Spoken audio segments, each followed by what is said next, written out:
Hello, Physics 30s. Mr. Thompson here again. All right, I'm on page 78 of the workbook. We're looking at refraction. It says it's the change in direction of light or any other wave as it passes at an angle from one medium to another. Okay, index of refraction. The variable we use is n. If the medium changes, the speed of light changes.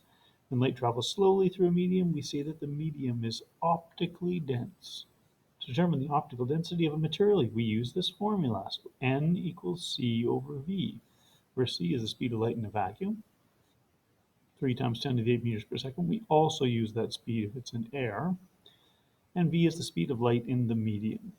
Note, there's an inverse relationship between N and V. So the higher the N, the more optically dense, the slower the speed of light. For air or a vacuum, N equals 1. This is the smallest value for N possible, and thus the highest possible speed of light. All right, patterns of refraction. So this applies to waves only, not to particles. So less to more dense, so low N to high N. Partial reflection, so notice, reflection does occur to some extent, and refraction occurs. So the partial refraction, the light ray bends towards the normal. And so that's when we're going from a low optical density to a higher optical density. Notice the light travels fast in the lower end and slow in the higher end. We're looking at part number 2 here, right? More to less dense, so that means a high optical density to a low optical density. Well, partial reflection still occurs. And the partial refraction, the light ray bends away from the normal. So the refracted ray angle of refraction is larger than the incident angle. Okay, we're looking at a few problems here. Okay?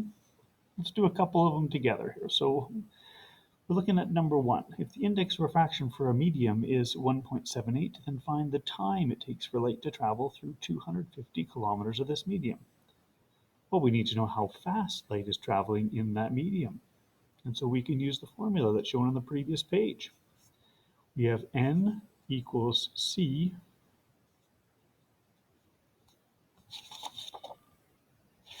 over V. Geez, sorry. Looking back on it. All right, solve this one for V. So V equals C over N. And we put in 3 times 10 to the 8 and 1.78. All right, calculator time.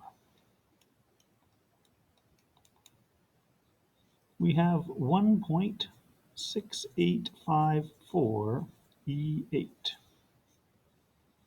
All right, now we can solve the problem knowing the distance it needs to go, 250 kilometers, and how fast it's moving, okay? Because this is in meters per second. So the time, that's going to be distance over speed.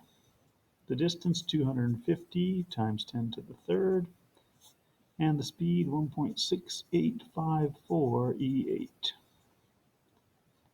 All right, 250 exponent 3 divided by that. All right, I get 0.001483. All right, I want to have this one in milliseconds to 3 significant digits. So 10th, 100th, all right. So I want to go to the 1,000th, and so we've got 1.48 milliseconds.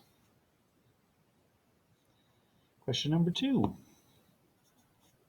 If light takes 76.3 microseconds to travel through 9 kilometers of a medium, then what is the index of refraction for the medium? All right, here we have the distance, we have the time, so let's go ahead and figure out the speed of it, okay? So V is going to be d over t, which is 9 kilometers converted to meters, and 76.3 e negative 6.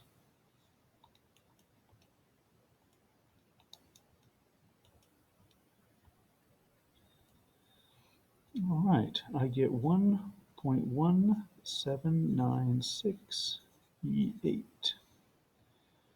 Okay, now I want to find the index of refraction. So N equals C over V, 3E8.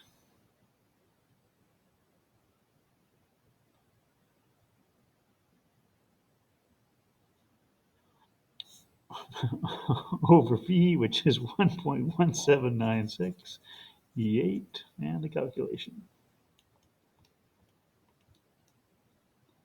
All right, I get a number of 2.54 or 2.5. Question number 3. If the index of refraction for a medium is 2.4, then find the distance that light can travel through it in 7.35 nanoseconds. Okay, so we have the index of refraction. We want to know about the speed here. So n equals c over v. We want to figure out what we have here for the speed. So v equals c over n. 3e8 divided by 2.4. So the calculation,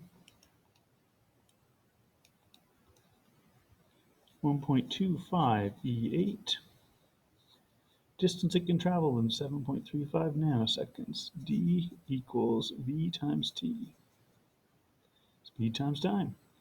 1.25 E8 times the time interval, which is 7.35 E negative 9.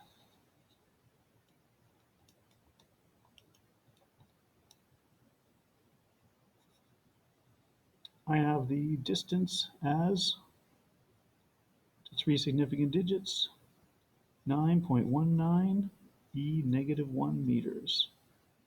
All right, I'll stop it right there for a moment. Hang in there.